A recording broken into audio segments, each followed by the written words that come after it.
Hello Leo, and welcome to your reading for February the 3rd through February the 9th. This is for Leo. What wonderful gifts, guidance, blessings and helpful information can you give Leo for February the 3rd through the 9th, 2020? Guys, this is a general reading. It's for the collective, so take what resonates, leave the rest. And if you would like a personal reading, click on this link here, which will take you to my website. You can check out all the readings I offer. Okay, 3 cards for Leo, please. 3 cards for Leo. Oh, that was like 10 cards for Leo. Okay, we need 3 cards, please, for Leo. 3 cards for Leo. What wonderful gifts, guidance, blessings, and helpful information can you give Leo? There's 1. Oh, there's your card, Leo. 2. Oh, there's another one. And another one. 1 more. Oh, darling, they are coming out for... Oh, no, there were too many there. Okay, 1 more card for Leo. There it is. Oh, interesting. All right, let's go to clarifying cards. So these are clarifying cards for Leo. What wonderful gifts, guidance, blessings, and helpful information can you give Leo through these clarifying cards? There's the beautiful full moon in Leo. Guys, stay tuned for the Astrology Report next, so you can see what's going on, particularly for your sign, Leo. These are clarifying cards for Leo. What wonderful gifts, guidance, blessings, and helpful information can you give Leo through these clarifying cards for February the 3rd through February the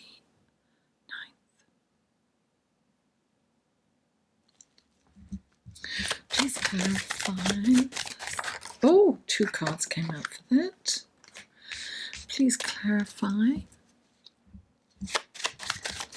Yes, very interesting. And please clarify. Oh, what we have. Okay, lovely. Let's go to your cards, shall we? Okay, the first card out for you is the Sun, darling. That's your card. The Sun, your ruling planet. Clarified by the Hierophant and the 7 of Pentacles. Then you have the 5 of Wands, clarified by the Page of Pentacles. Then you have the 5 of Swords, clarified by the 2 of Cups.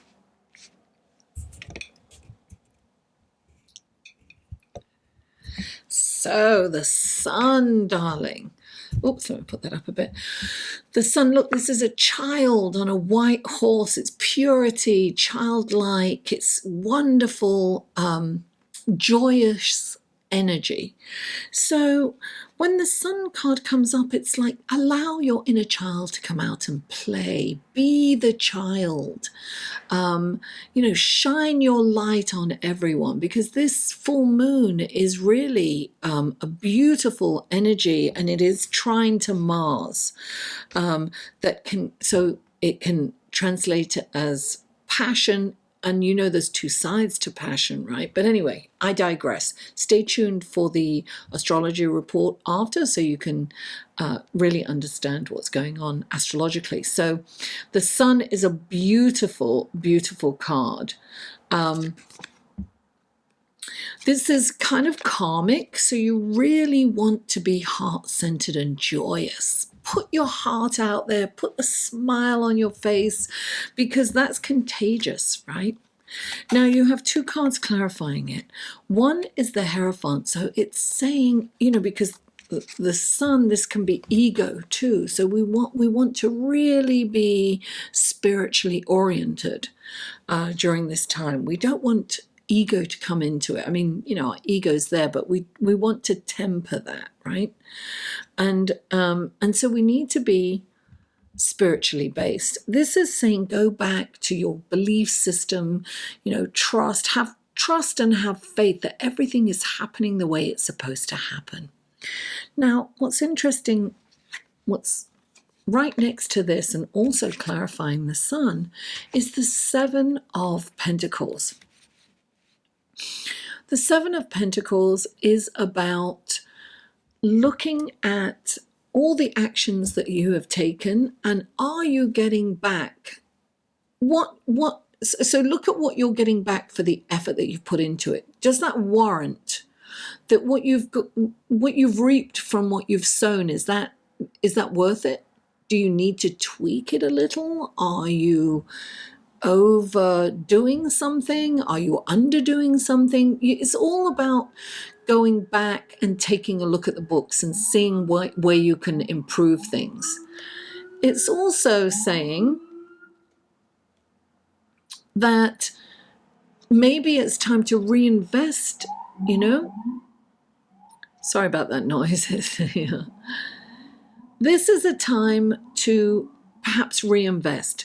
So take what you need, not what you want, because don't take all of this. Just take what you need instead of what you want and reinvest everything else back into what you're doing. So this is really important. It's a really important card and this energy to do this. Don't overindulge. It's about being frugal, not to a point where you're, not spending anything and you're, I'm not saying be Scrooge, but be frugal. Be smart about what you're spending and how you're spending it, and don't overindulge.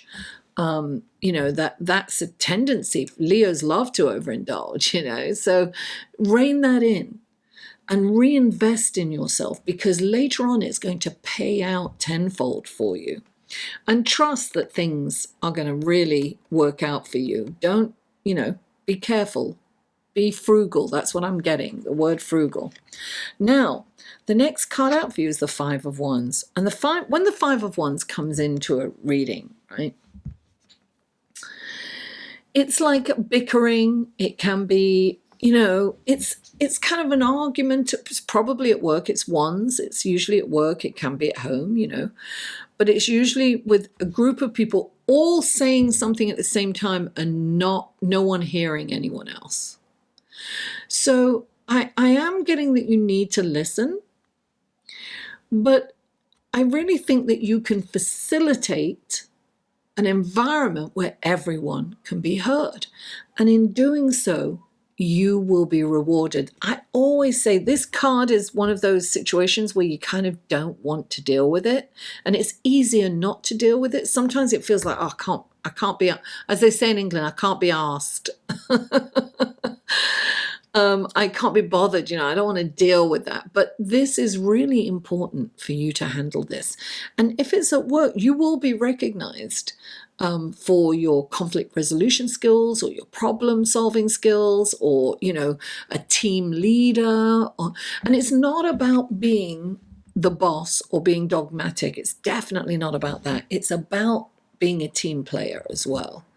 So it's bringing to the table it's actually facilitating a safe place where everybody gets heard.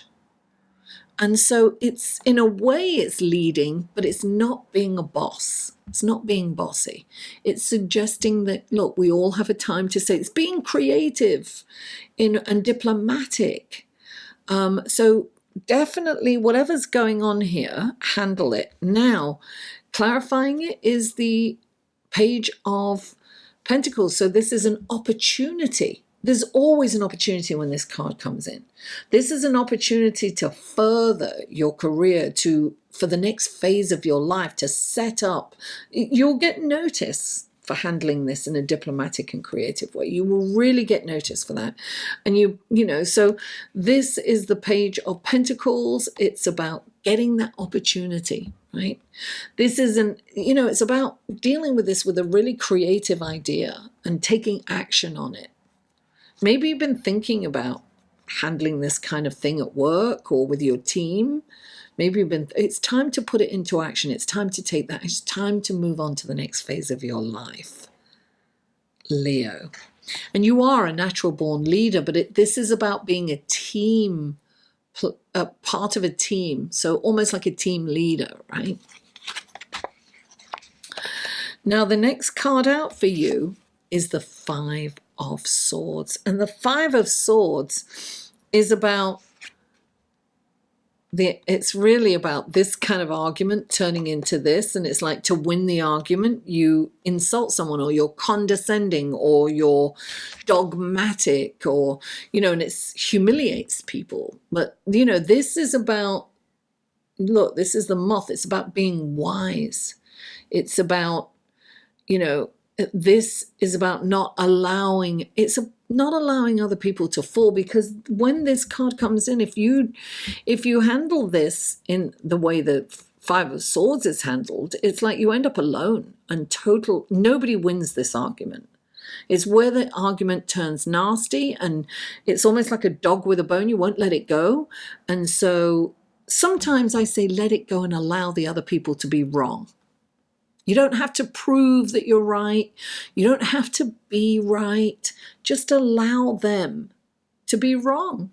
And look, clarifying it is the Two of Cups. And the Two of Cups is reflecting yourself in others. It's about treating others the way you want to be treated. If you want to be loved, love them. If you want to be respected, you respect them. If you want kindness and compassion, you act with kindness and you are compassionate to others. So you really this is really seeing yourself in everyone you encounter, because this is not a nicer energy, the Five of Swords. So kindness and compassion, and we need your big heart out there, Leo. You know how they say, is your heart as big as a lion's, right? So it's about being heart-centered, particularly now.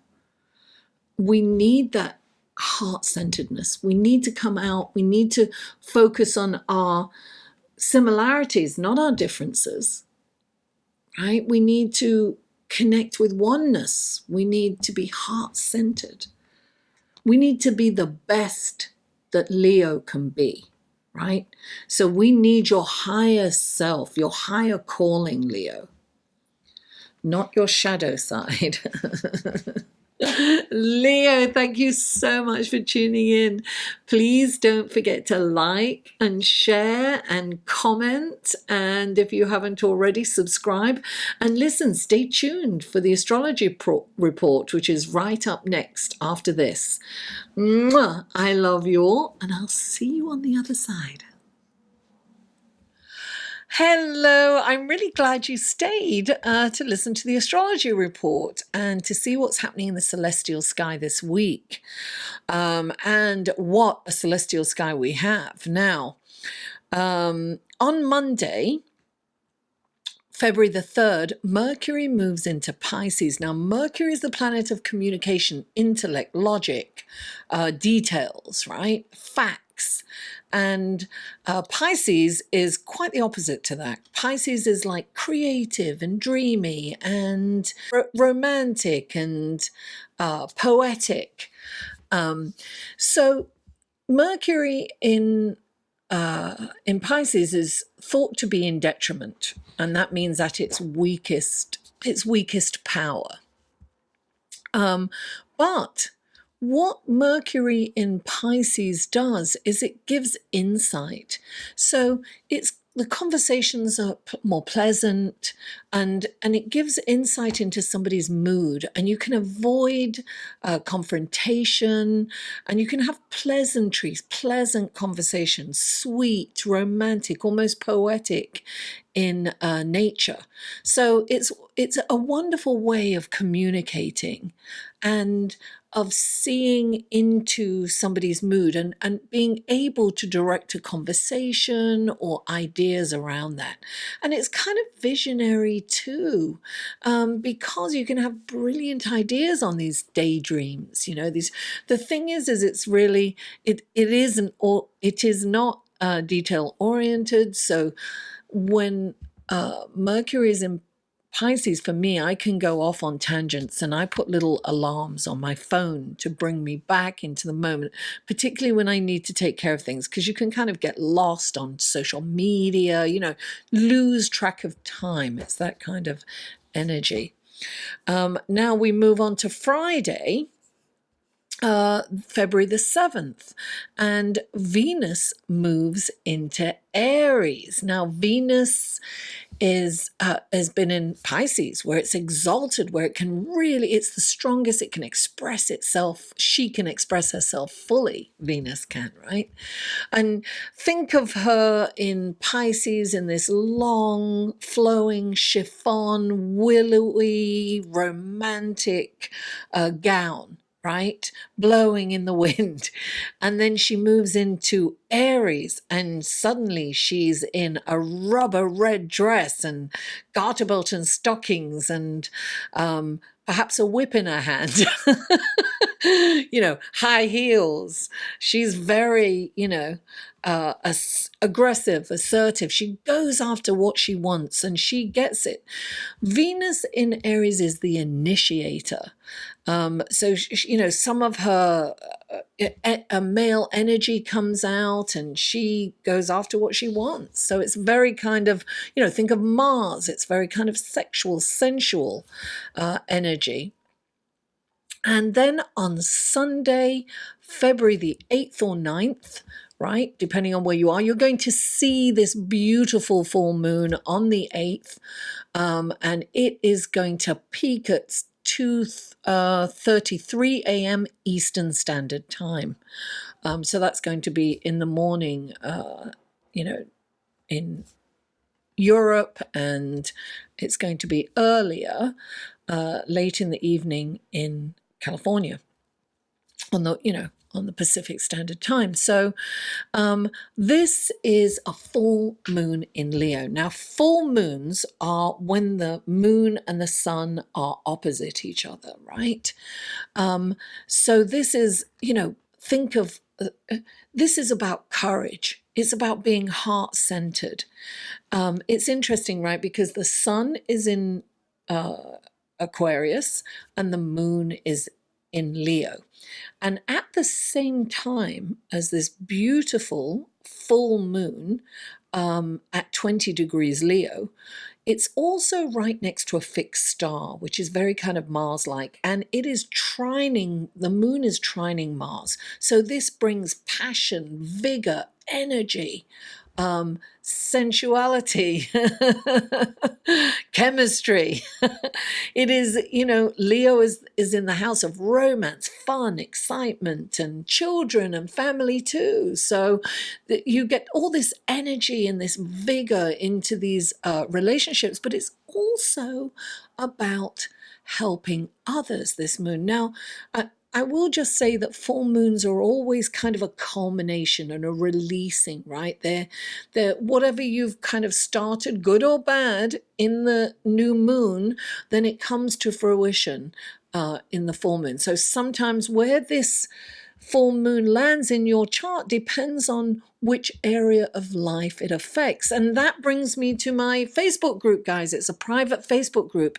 And every 2 weeks, we look at the new moon or the full moon, respectively, and we see where it lands in our charts, right? So I do a live feed in that private Facebook group. The link will be below. Check that out. Now, so this full moon is about helping others, right? It's being heart-centered. It's putting love into the world, and it's about helping others. It's right opposite Aquarius, the humanitarian sign, right? The sun. And the sun is illuminating the moon. That's why it's so full. So we are going to, this full moon is definitely about how can we help? What can we do for society? Where can I use my courage? How can I use my courage? How can I improve or help or contribute to society? Right? Because this is all inclusive and it's heart-centered. It's love, putting love out there into the world. And that's what my Facebook group is about. We are a group of like-minded people, and it's loving, it's supportive, it's very positive, it's lovely. So ask to join. There's a couple of questions you have to ask. I do actually require that you have a profile photograph. I no longer accept people without profile photographs. And it's got to be a real account. I check out the profile, and if it doesn't look real, I won't accept. So, you know, we're about authenticity, right? And that's what this full moon is about, authenticity. It's about being, it's about coming into oneness with everyone. So, you know, when we do that live feed, we'll be looking at what we need to let go. You know, do we need to let go of friendships? Do we need to let go of relationships? Do we need to let go of jobs, of the apartments, of areas that we live? What do we need as opposed to what do we want? And this is a question we need to ask ourselves throughout 2020, going forward. We need, you know, Saturn is playing a huge role along with Pluto and Capricorn. We still have all these planets in Capricorn, and it is about frugality, right? It's about no waste. It's about seeing, you know, using what we need and not consuming so much. Consumerism is down.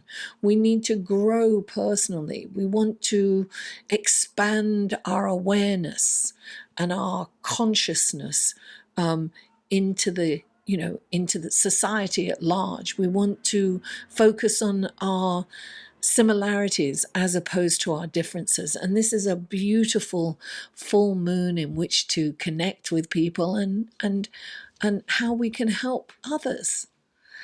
So, guys, I really appreciate all the likes, shares, comments, and subscriptions. If you haven't subscribed, please subscribe. And I love all the all the comments, both personal and public, are just so inspiring and touching to me. And I need that encouragement just as much as the next person. So I thank you all for that.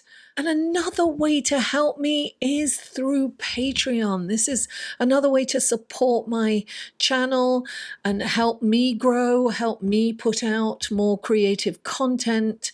You know, I think you can support me as little as $1 a month. It's not a lot for you, but it's huge for me. Imagine if everyone gave me $1. It would be amazing. You know, my equipment is slowly becoming archaic. I could really use some help to replace that. But listen, no pressure.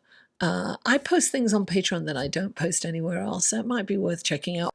Thank you above all. Thank you all for joining me and helping me grow. Mwah. I love you all, and I'll see you next week.